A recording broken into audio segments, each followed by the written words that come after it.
Savolimiz atom tarkibi mavzusidan 29-savol.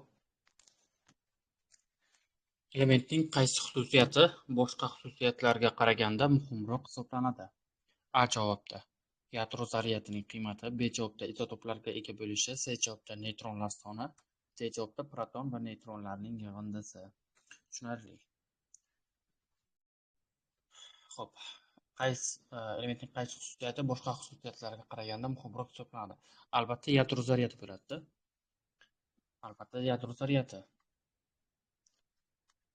Biz bilamiz, yadroda yadro zaryadi bor, ya'ni yadro zaryadini bizga proton belgilab beradi, ya'ni protonning zaryadi, demak yadro zaryadi hisoblanadi. Izotoplar u farqi nima? U masalan atom bir nechta xil atom bo'lishi mumkin. U masalan uncha ahamiyatga ega emas, ya'ni bitta atom uchun ahamiyatga ega emas. Bir nechta atomga izotoplar har xil bo'ladi, to'g'rimi? Ya'ni uncha ko'p ahamiyatga ega emas. Neytronlar soni ham shuncha. Uncha ko'p ahamiyatga ega emas. Proton va neytronlar yig'indisi massani beradi bu. Uncha ham ahamiyatga ega emas. Asosiy bu yerda yadro zaryadi qiymati bizga muhimroq hisoblanadi. Nima uchun? Chunki biz bilamiz, atom bor. Atomda demak yadrosi bo'ladi atomda va uning atrofida harakatlanayotgan elektroni bo'ladi.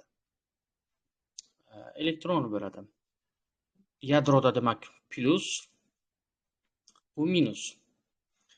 Xo'p, mana shu plus bilan minus tortiladi, biz buni bilamiz. Mana shu tortilishi bizga yadro zaryadining qiymatini beradi. Ya'ni mana shu plus bizga yadro zaryadining qiymati, elektronni o'ziga tortadi-yu, demak, mana shu umumiy atomni hosil qiladi.